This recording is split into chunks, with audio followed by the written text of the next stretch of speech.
Hey, this is Chris from the Ticket Stub. You're listening to Lone Star Community Radio on 104.5 KCZW LP Conroe and 106.1 KZCC LP Conroe and worldwide on irlonestar.com. Good morning, ladies and gentlemen, and welcome to this week's The Weekly Business Hour. Glad to have you with us. Beautiful day outside here in downtown Conroe, Texas. I hope where you are when you listen to this program, either live now or later on one of our video podcasts, that you enjoy a wonderful day and a wonderful weather day, if at all possible. And as I mentioned, we're broadcasting live from the studios of Lone Star Community Radio. It is located here in Conroe, which is the fastest growing city in the country, under 100,000. So there's lots of business activity here, lots of small businesses popping up, growing. In fact, labor has become a big issue for a lot of businesses, finding qualified labor to run their businesses. So first question of the day for you, though, because I like to challenge my listeners, is, okay, we're now opening for business, even in California. I haven't heard a lot about New York, but California's starting to open. People are starting to get back into business. Texas is open as of the 10th in a few days, basically 100%. Have you given much thought to what that really means to your business? You've gone through a period of right at a year. Every business has been challenged. Some businesses did find sales, revenue that played into the pandemic, but most businesses didn't. Either one of those categories, you have to take a look at what's coming down the road. So have you taken time to analyze what the next 6 to 12 months is going to be? What's it going to look like for your business? What opportunities are there? What opportunities have you not seized in the past or followed up on? Take some time and ask those questions to yourself and look at your business through that critical microscope and see what it is that you're prepared to do and what you can do. So that's my first question of the day. What does it really mean for your business? The Weekly Business Hour is where Montgomery County and businesses now throughout the world come to talk about the latest in business news, business ideas to improve their business, and be part of a general conversation that can make a real difference in your business. And I want to remind you, as I try to do every week, the show is currently being broadcast live on YouTube or Facebook. Just find the Weekly Business Hour page, click, and you can watch us as well as listen to us. I encourage you to do that. And also a reminder, if anytime during the show or after the show you've got a question for one of our guests, a question about your business, or you have a comment about us, whether it's good or bad, I like all constructive comments, so please send them to me. My email address, it's real simple. It's the number 1, bestconsult@gmail.com. That's 1, bestconsult@gmail.com. Well, today we've got a wonderful expert guest. We're going to have a conversation with an expert, someone who you might be very familiar with. He was on the show not too long ago, and I appreciate he making himself available today. We're going to kind of switch the conversation over and talk about some topics that I think apply to every business, particularly every small business. I want to welcome back Phil Wilkerson today. Phil is the founder of the Reveille Networking Group and the owner of Results Focus Group, and which offers a mastermind and accountability programs. Phil, thanks for joining us today. Thank you for having me. Appreciate it. Well, I appreciate you coming in, and we've got some great things to talk about, and we're going to let this conversation flow, ladies and gentlemen, and hopefully you've got a pad and a pen or a computer, and you can make some notes that you find beneficial. Phil, you and I have been talking before the show went on and talking in the past, and, right now is an unusual time. So this is particularly, to me, a very appropriate topic. Unusual in the sense that we're getting ready to kick off, hopefully, with some really solid economic growth for businesses. But small business people, we need to know how to grow our business. Talk to us a little bit about that, how we can know how to really grow, particularly in what's coming, hopefully. Right. Well, thanks again for having me. I greatly appreciate it. And again, I extend a deep level of appreciation for what you're doing in the community, what you're doing to help small businesses. You're a role model for other people to follow, and I encourage you to keep doing that. And whatever I can do, the Reveille Group, results focus groups can do to help support you on your initiatives, and we're here for you as well, as much as you are for us. So, Well, thank you, Phil. I appreciate that. yeah. Well, okay, we got economic growth. At least most of the gurus, the economists and whatever say we're getting ready to have some great growth. The figures, the percentages may differ between individual forecasts, but it looks like a great opportunity. How do we know how to grow our business? What is it that we need to know? Let's talk about it. Sure. Well, I think your opening question was really relevant for this topic here, but also in previous shows, you've been setting the stage of, are you ready when this thing comes back? What are you doing now to prepare for the future? And during COVID, did you use that as an opportunity to prepare your business for growth? Now we're at that opportunity where it is available to us and things are opening back up. Some of those that took advantage of during COVID, that they were able to grow during COVID. Others, were able to be sustainable. So now is an opportunity to rally your team around you, start the brainstorming. Results focus groups, roundtables are all things that we may talk about.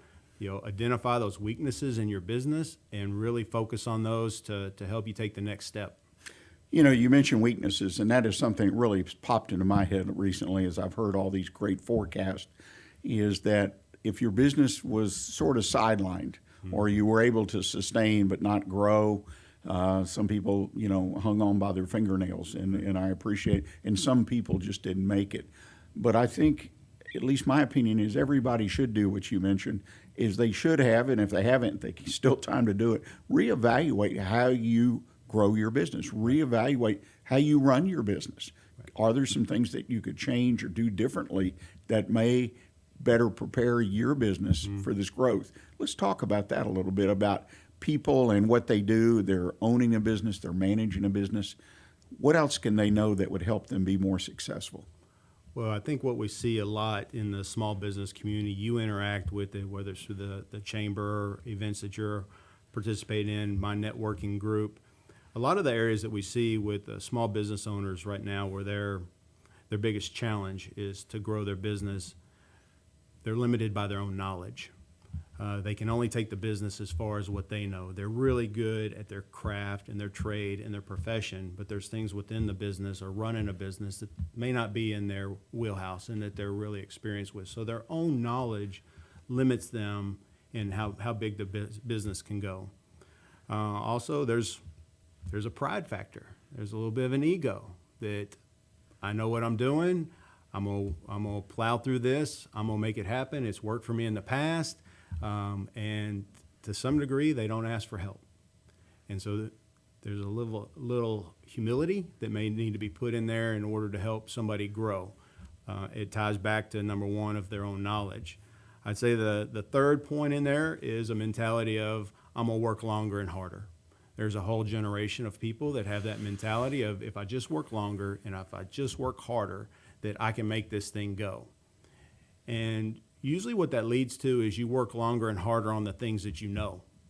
And the things that you don't know get pushed to the side. Even though you may understand it's the single biggest thing that can help your business take that step, if it's outside your comfort zone, somehow it gets kicked down the road and pushed to the side because you're busy. And I would say the last point would be accountability. That the small business owners, the people around them, whether it's family members, spouses, employees, the business owner has that, they're surrounded by yes people. And you know best. And, oh, you can do it, or you can figure it out. Without the real accountability of, are you really doing all the things that you could? I know you're working hard. I know you're working long. I know what you're doing with your craft and trade and profession. But those challenging questions and that outside perspective doesn't give them the accountability to really work on the things that could take that next step in their business. You mentioned first off about the limited knowledge. I sometimes find people, and maybe that really combines into the second point of pride and ego, and they all kind of get mixed. In other words, I started this business. I know about this business. And I think when you start it at the beginning, you've got to have a little bit of guts. And so that somehow becomes, well, I know what I'm doing. everything gets mixed up. And all too often, at least in my personal experience in working with people, small business people, they do. It's all mixed in together. But that limitation of knowledge and an inability most of the time to be willing to seek outside advice or counsel or mentoring or whatever that could really just make some adjustments and send them down the road to a high degree of successful accomplishment or whatever their goals are. Is that what you find? Well, you said it from your personal experience. I've personally experienced it. And, that's part of the reason I've done some of the things that we've talked about in the show previously, whether it's a networking group, whether it's a video series, whether it's the results focus groups. Those are all the results of my experience, my personal experience, where I want to help other people not have to go through those same struggles. And a lot of them are between your ears. And so I think from a personal standpoint, and I hope the conversations that we're having today are intended to help people. Just by sharing our stories, the things that we're doing, it's intended to help. Maybe it relates to them a little bit in some way. They can take a little piece into their own life, their own business, their own community, and make it just a little bit better. That's my hope for today's conversation. The one thing I find in some cases is that the people that we can look at and study many times are people we read about or see on the television or, again, in today's so many media sources. And they're the people that take a company from a startup to a multi-billion-dollar company. And the reality is there's a very few of those kind of people around. Everyone in building a company, you've got to know, what is it that Clint Eastwood said? A man's got to know his limitations, right? And I always appreciated that once I heard it. But that is not the norm for someone to take a business from scratch and build it to multi-billion-dollar and still be able to manage and run it as well or better than anyone else available. Right. Is that what you find when you look at, because people want to emulate that. Right. I want to be like Mark Zuckerberg and run Facebook and build it up, or Bill Gates and Microsoft, or on and on and on. Well, I agree 100% that it's very rare to see that. In my previous corporate life, where I was with the same company for 18 years, that was a perfect example of one of those cases where the guy started on the shop floor and ultimately bought a business and became a subject matter expert and ultimately grew it to a multi-billion-dollar business. And I was awestruck by his work ethic, but he surrounded himself with really good people. And that's, I think, what was the differentiator that allowed him to continue to grow. He had the mindset, he had the work ethic, he had a general understanding of people, but he also knew his limitations. Finance is one of them. Marketing was another one, where he surrounded himself. Sales, right? The top three things that all business owners need. If you surround yourself with those strong resources, then they can help you take those next steps where you don't have to try to do it on your own. Yeah, and that is a key point. There's no doubt in my mind. Switch gears just for a second, though, is this work hard. The harder I work, the better I do, right? I think that's a concept that's somewhat run its course. I'm not saying we shouldn't work hard, but as my dad used to kid me as I grew up as a teenager and on, because he was an integral part of my life, business life too, as a mentor later in life, is don't tell me how hard you work today, tell me how smart you worked. Right. And he was a hard-working man. I mean, 12, 15-hour days, 6 days a week. And he was successful, right? Sure. But I sort of discounted how smart he really was. So I think in today's time, we've almost replaced work hard with being busy. And being busy is not productive.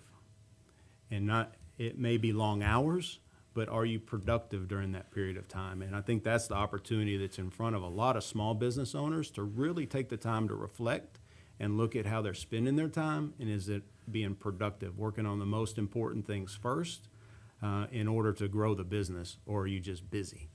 That's an excellent point, because I bump into people and we have so much coming our way through the internet, the media. Email is one of the things I've been asked, I can't remember how many times, to work with a client and how they can better deal with email. which is an organizational thing, just like you say. Where's my priorities? And once we help each other, which I help them see what they could do, they all tell me, without exception so far, geez, I don't know why I let that consume me. It was just eating up too much time. And it's very interesting.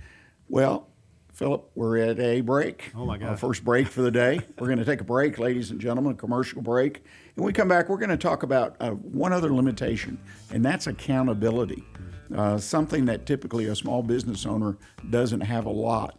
Other than if you owe money, you'll have some accountability, right? You got your family, should be accountable, but there's a lot more to accountability, and there are resources and places that we can get accountability. So please stay with us, and we'll continue this conversation with Phillip Wilkerson.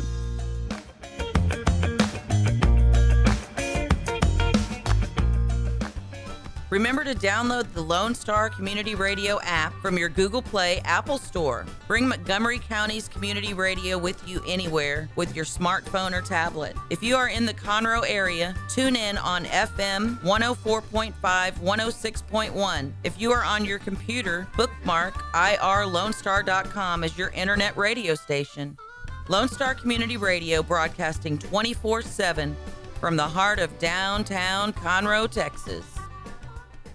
Did you know that there are over 153 million orphans in the world today? The sad reality is 99% of those kids will likely never be adopted. Core Love is an organization right here in Conroe that takes care of orphan children in Haiti, Honduras, and India. We bring the love of Jesus by providing their 6 basic needs of clean water, proper food, healthcare, education, job skills, and a loving home. Visit corelove.org. That's CORELUV.org. Will you help defend the orphan? A Lone Star Community Radio is looking for those who are interested in hosting their own talk show, with monthly and weekly slots available on Conroe's FM 104.5, 106.1, and on irlonestar.com. Start your own podcast, create your first YouTube channel, and be on TV. Contact Lone Star Community Radio online at irlonestar.com or call the station message line at 936-647-3776 to take your first step into the radio world. Did you know there are more than 790 abused and neglected children currently in foster care in Montgomery County? Will you help make a difference? I'm Allie Stevens with Casa Child Advocates of Montgomery County. We train and support volunteers to be the voice of children in the foster care system. Kids removed from their home because of abuse and neglect, and we need volunteers just like you to advocate for these children. To learn more about becoming an advocate, please visit CasaSpeaksForKids.com. That's CasaSpeaksForKids.com.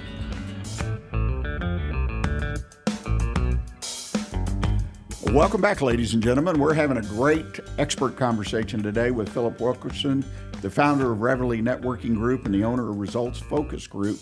But before we continue the discussion, I want to mention something to you that, again, it's a reminder. If you've got a question for the guest, even if we're done with the show, send us your questions. Or if you've got a comment about the show, send us your question. Email address, once again, onebestconsult@gmail.com. That's the number one, bestconsult@gmail.com. Well, Phillip, when we went to the break, we were talking about limitations that the folks have as far as meeting the challenges that every small business has, and the limitation of no accountability. I think that is a critical challenge or issue for most small business people, is the lack of really what is critical accountability. In other words, yes, I need to bring a check home or maybe make a payment to the bank, and those are sources of accountability, Right. no doubt in my mind. Right.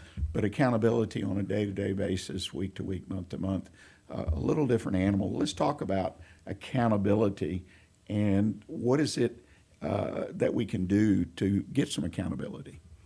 Well, one thing that I've been studying is Napoleon Hill, The Law of Success, his book on that. And he really talks about the power of a mastermind and accountability. And I've transposed that into the things that I do within my business, networking. How do you utilize that power of other people?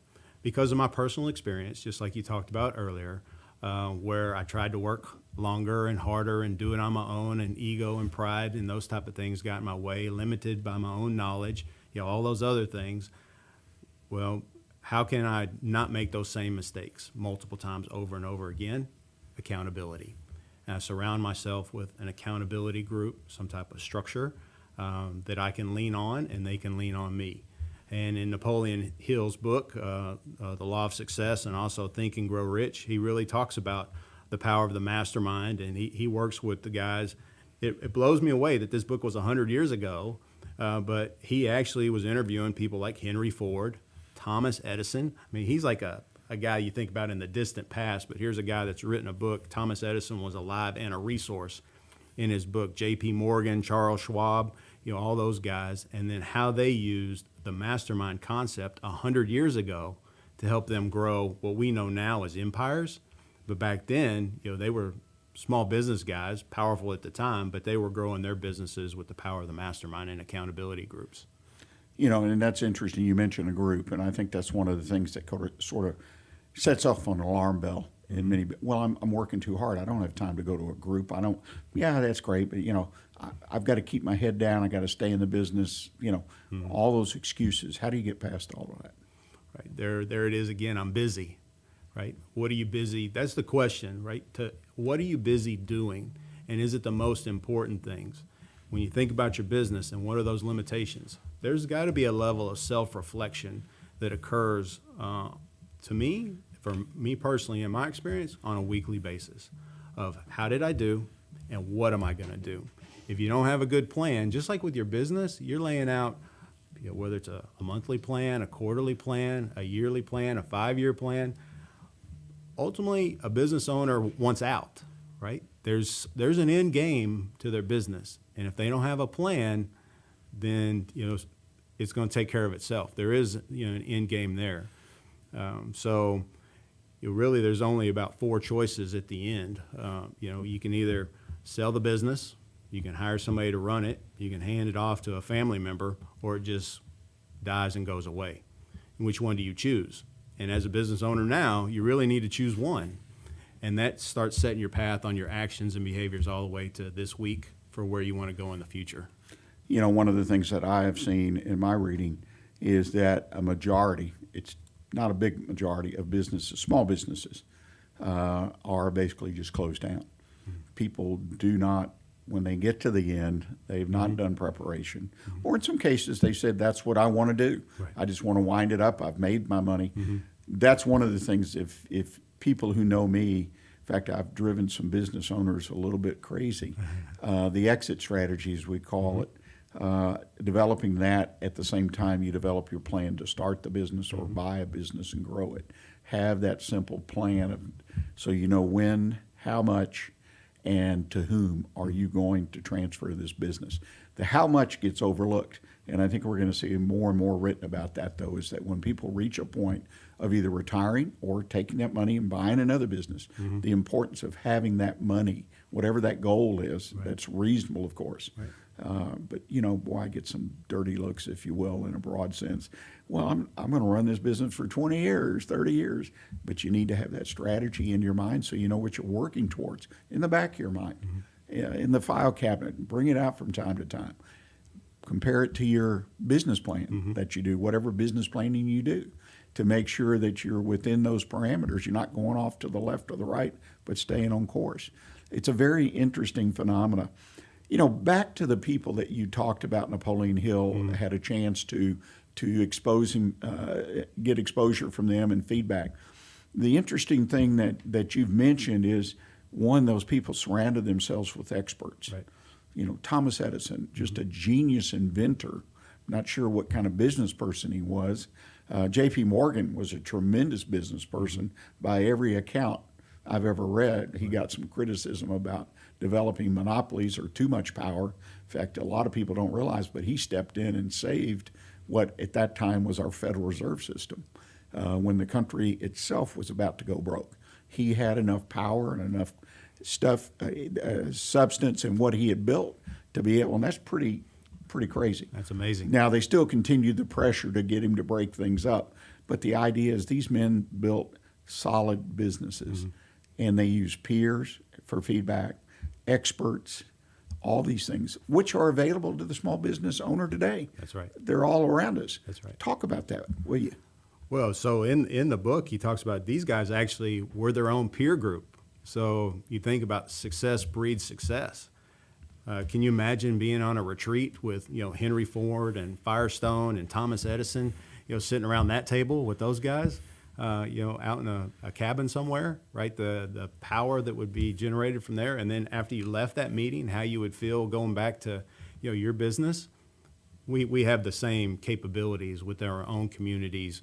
And today, with the reach that we have, through online, the resources are no longer limited just to your local community. I mean, you can reach out to very powerful resources to put them on your team. I think the power of meeting with peers, and we've seen that for sure within the results focus groups, is having a group of like-minded individuals that want to sincerely help somebody else to grow their business is a powerful tool.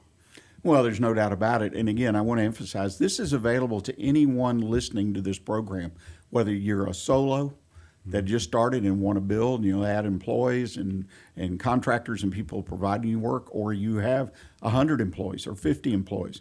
Now, the groups differ. Some are more geared to real small. Some are geared to businesses with 10 or more employees.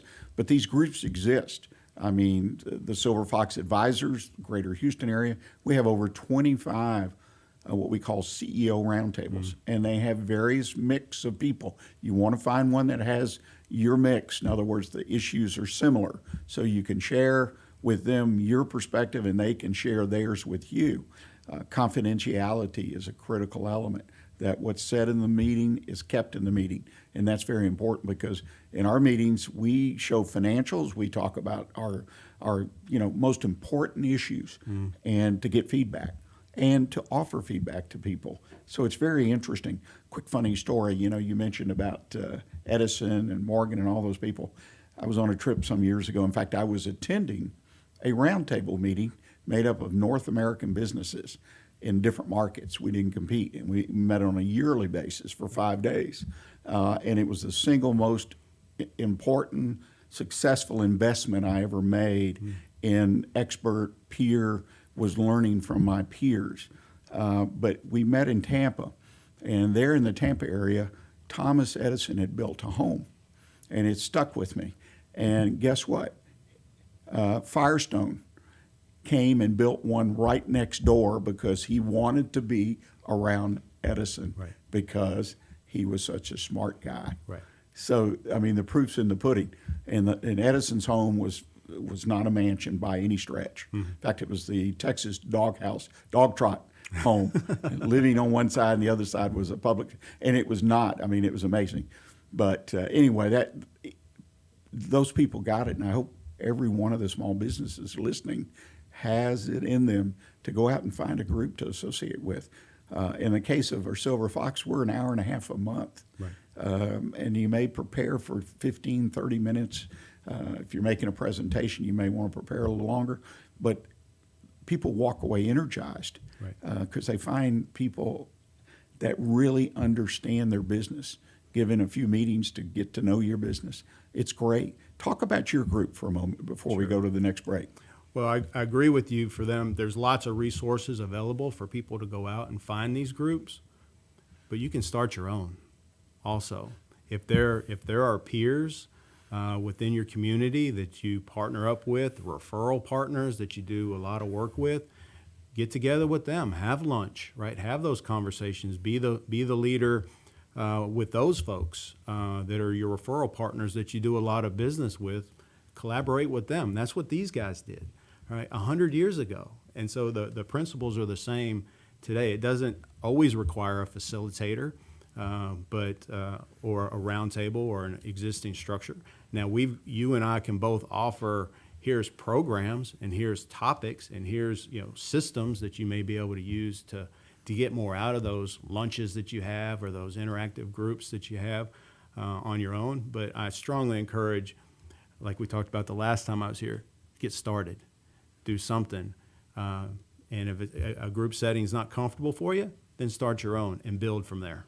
Well, that's wonderful advice, and I hope folks will pick up on it.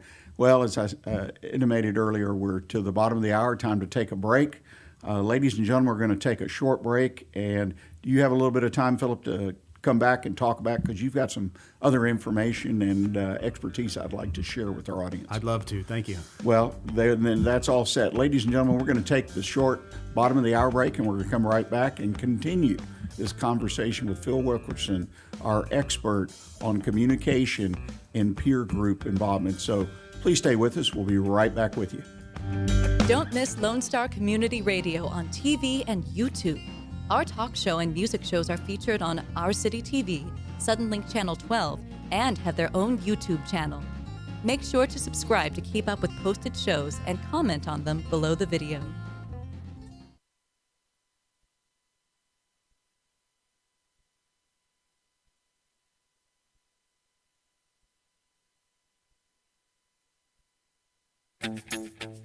What can the Better Living for Texans program do for you?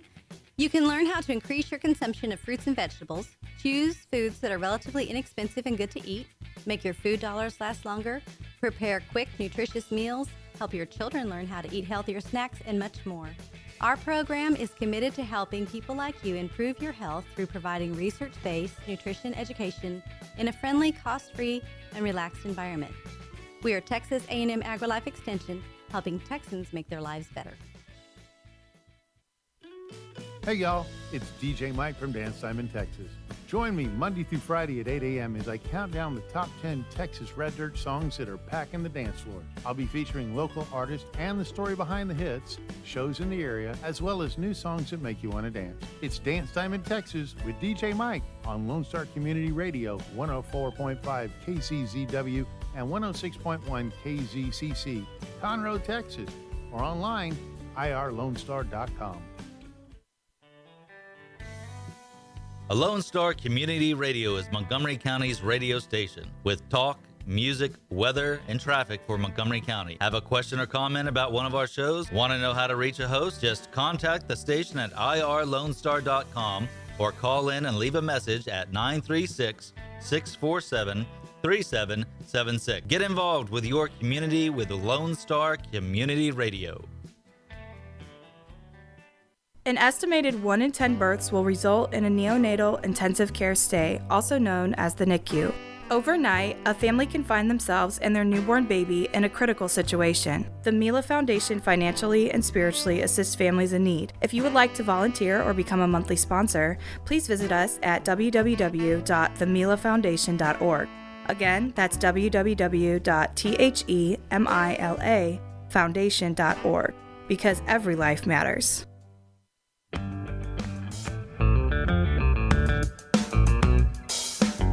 Well, welcome back, ladies and gentlemen. You're listening to the Weekly Business Hour, and we're having what I think is a fabulous conversation with one of our experts, Phillip Wilkerson.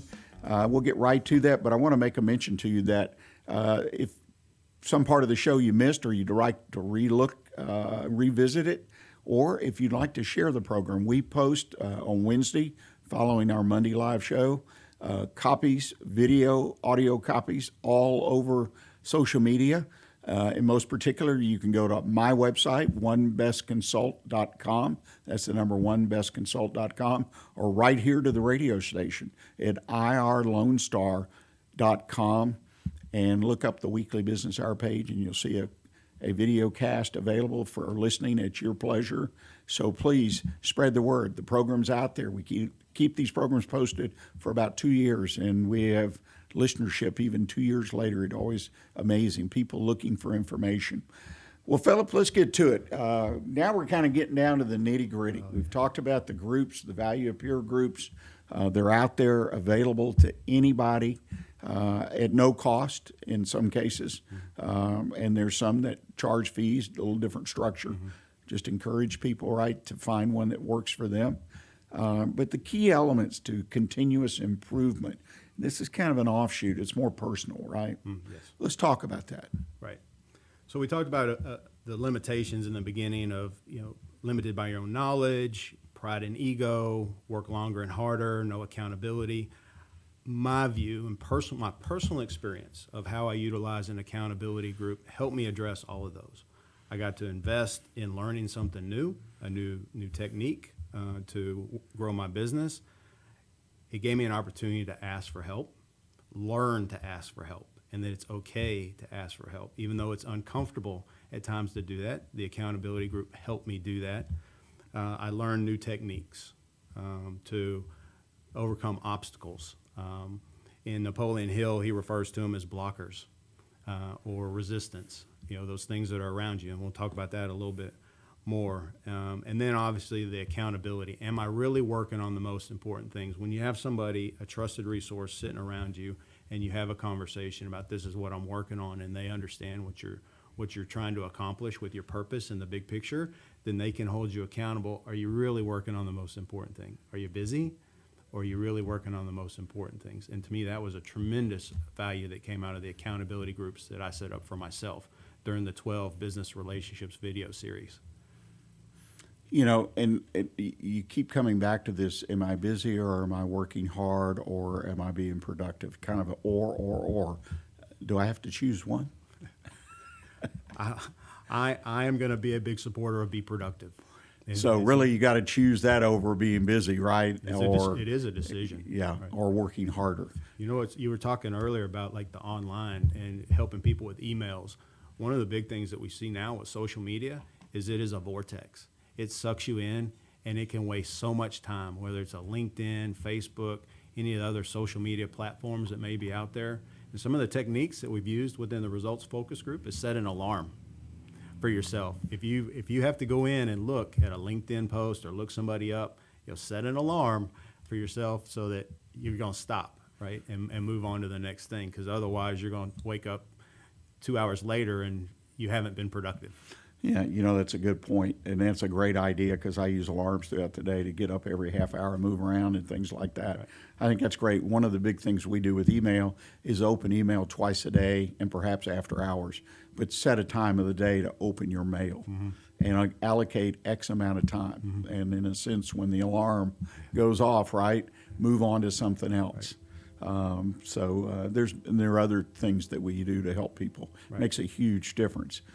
Well, you mentioned, and you have some charts. Let's talk about some of the things that you use to help people become aware of what they're doing. Right. Again, this is all centered off my personal experience. When I was doing the video series, it was a huge stretch project for me. And it's similar as a small business owner. I think it's a fair reflection of what small business owners go through every day within their business. And they need to get stretched. So, do you have a written goal? And then are you aware of blockers that are out there? And examples of blockers may be lack of purpose, lack of ambition, lack of discipline, procrastination, lack of persistence, negative personality, lack of enthusiasm, lack of concentrated effort. These are all things that are called out by Napoleon Hill, and they really resonated with me. To take time on a weekly basis to reflect on what is holding me back. Why do I not feel as productive as I want to be? Why am I not making these continuous improvement changes? And taking that time on a weekly basis to reflect and identify whether it's procrastination, lack of enthusiasm, I wasn't sure what I was doing, so unsureness, lack of ability to make a decision, were all things that were impacting my ability to move forward. And by taking the time on a weekly basis to reflect on those, it really freed me up to identify them, point them out, and when they occurred, now I could work through them instead of getting sucked into that vortex like we talked about before. So that's, having a written goal. What do you want to accomplish? Being aware of your blockers. And then for me, we also put together a personal scoreboard. And the personal scoreboard was developed over several months while I was working on this project. Again, it's an opportunity to reflect. And this occurs within all the results focus groups. This is a template that we use. You have your mission, vision, purpose, written goals. Then you have awareness of your blockers. What are they? People have default blockers that they know about right now.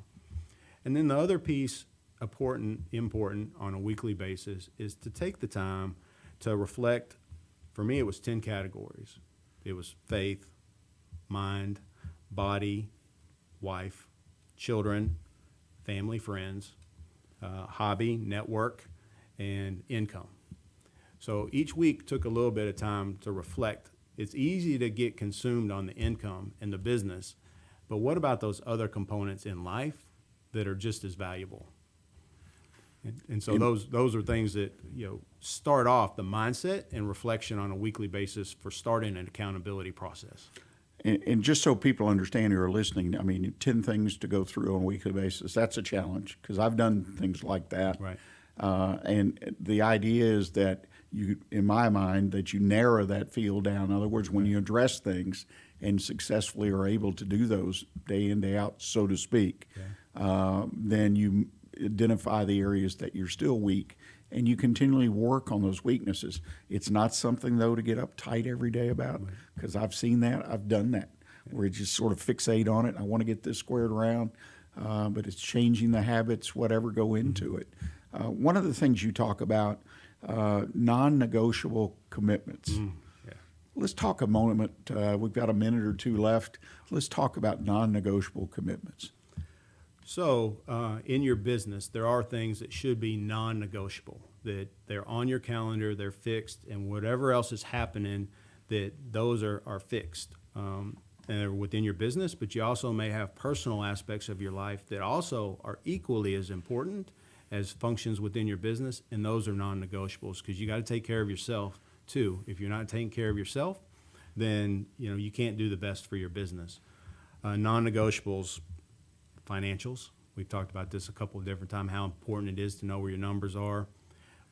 We're in business, we have to grow sales, so there has to be a marketing, sales component, some level of routinely looking at what you're doing from a marketing standpoint to generate leads.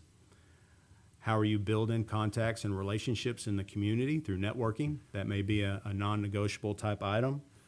Staff meetings, how are you interacting with your team? If you're not interacting with them on a weekly basis, you're missing opportunities to rapidly grow your business and feel them more engaged and keep them going with your business. Personal development, are you investing in yourself and learning those areas that you need to?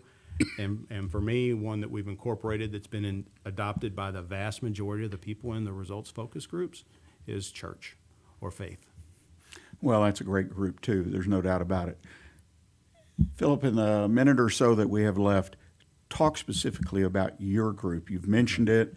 If someone was interested in that group, what is that really all about, becoming a member of that group? Right. So it's the Results Focus Group. You can find it at resultsfocusgroup.com. 8-week program, concentrated effort, and it's intentionally designed to have an end date in mind so that it's a concentrated effort. When we have deadlines and things that are due at the end, we act intentionally and move forward quicker. If you have sales goals or targets, if you have initiatives within your business, social media, expand nonprofits, sell or transition your business, open a new business are all examples of what current members are working on right now. Hour and a half each week, max of 5 people in a group, shared time. Say 4 people in a group, each one gets 20 minutes. They get about 15 minutes to talk about their activities from the previous week, what their commitments are for the upcoming week, and then there's 5 minutes of time for the group to weigh in, to pat them on the back if they've hit all their milestones, lift them up. Not every week's going to be a great week, but that group is there to positively encourage and lift people up. So at the end, you have learned new techniques, you're moving forward, your confidence is higher, people are making breakthroughs every week because they're supported by individuals that legitimately care about them being a better person, a better business owner, and a better person in the community. Well, it sounds like something, the 8-week thing I really like because that is a commitment on behalf of a participant. And finding, of course, still got to find time, because I'm working so hard. But if I see that I can get tangible results in 8 weeks, right, that's a no-brainer for me as far as the commitment to do it. Well, the Results Focus Group fixes the 4 limitations that we talked about in the very beginning. Right. And so it is the solution for limited knowledge, for ego or pride, humbling yourself, asking for help, no longer having to work longer or harder because you're being more productive. You're working on the most important things right now with intentional effort. And then you have accountability to actually do those on a weekly basis. Right. I think it's great. It's a great concept. I encourage people, if people want to learn more about it, what do they need to do? Definitely go to the website, which is resultsfocusgroup.com. It's resultsfocusgroup.com. Or you can extend an email to me at Phillip, Phillip, at resultsfocusgroup.com. And that's Phillip with 2 L's at resultsfocusgroup.com. Well, thank you. And thank you so much again for coming back and visiting with us. I think you've shared a lot of wonderful information, hopefully thought-provoking, if nothing else, so that our listeners can feel like they can really gear up and meet this great economy, right, that we're being promised from so many different people, being there to successfully take it on and make their business even more successful than it has been in the past. Ladies and gentlemen, we're going to take our final break for the day. And when I come back, I'm going to offer you my one best consult tip of the week, entitled this week, 4 Key Characteristics of a Successful Startup Business Owner, or SBO, as I call them. So please stay with us and we'll have a little bit of a discussion, and I'll offer the 4 key points of the successful startup business owner. So please stay with us and we'll be right back with you. Health Center Southeast Texas is a federally qualified health center. We accept Medicare, Medicaid, and most major private insurances. For our self-pay patients, we have a sliding scale discount program available. Our health centers have qualified providers and staff striving every day to provide the best quality of care to our patients. Services offered are family medicine, behavioral health services, telepsychiatry, and pediatrics. We have 4 area locations. Look up the Health Center Southeast Texas online at hcset.com.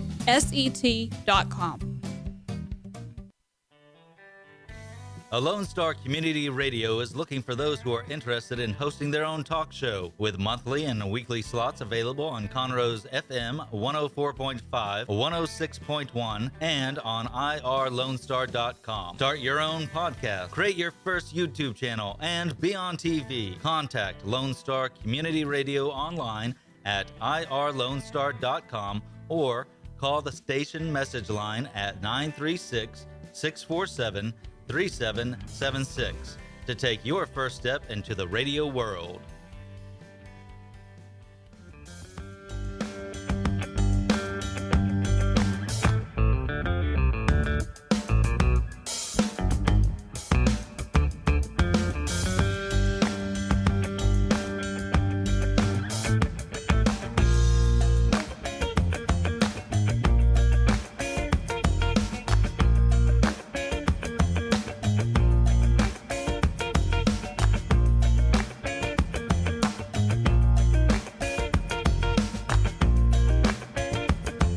Welcome back, ladies and gentlemen, and thank you for joining us today. This is the last segment of today's program.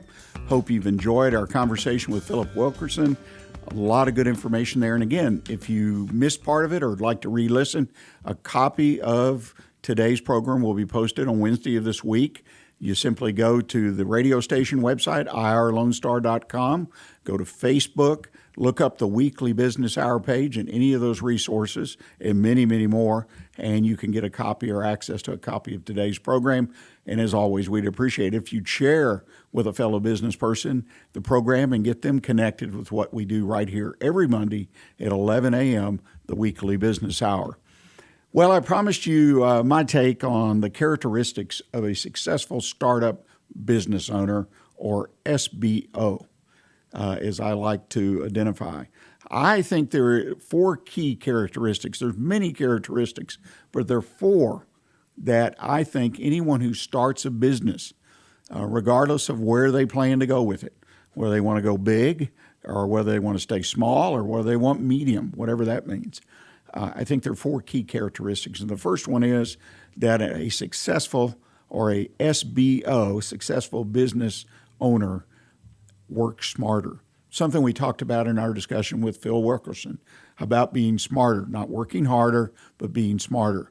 The most successful business startups that I've ever personally been involved or even read about or mentored the folks who started them. That is a key thing I found. These folks are organized. Each day they go to work excited, ready to go to work. They know what they need to accomplish, and they work on the things that need to be worked on. They don't waste the time, as we were talking about earlier in my conversation with Phillip. They just work smarter. They have organized themselves and directed themselves at the issues, at the challenges that are most important on a daily, weekly, monthly, and an annual basis as well.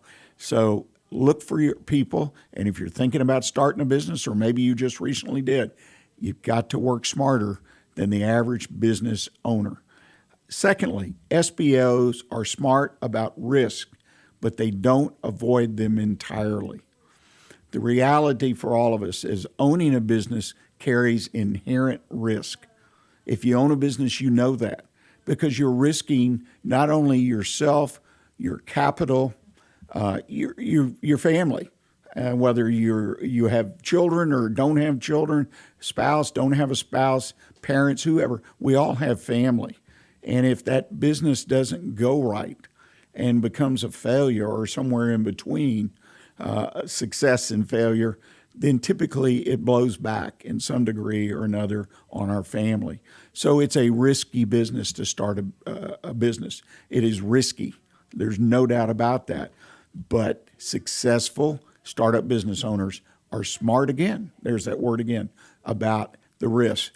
They know the risk, and they take steps to reduce those risks as they go along. So it's very, very important that you address those risks, and part of your plan and part of your goals and part of your commitment is to reduce those risks. Thirdly, SBOs emphasize and build on their strengths as opposed to their weaknesses.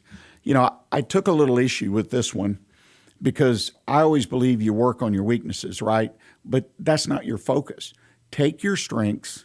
If you haven't done this, do the old T account. On one side, list the strengths of the line, and on the other side, list your weaknesses. And this is about you, because you're the heart of the business, at least in the very beginning, and until you sell the business, you're going to be the heart of the business. So to me, it's critical that you know your strengths and recognize your weaknesses.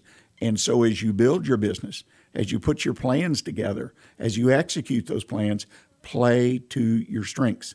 Successful startup business owners play to their strengths and either delegate or third party their weaknesses, or at least get their weaknesses to a point where they don't impact the business in such a big way that it becomes negative and starts to drag that business down or hold it back. The fourth one is small business owners, the successful SBOs, all own their own decisions. They own their own decisions, whether that decision turns out good or bad. They never try to do what we see politicians all the time, try to deflect the blame. Say someone else did this. I didn't stand a chance because of this.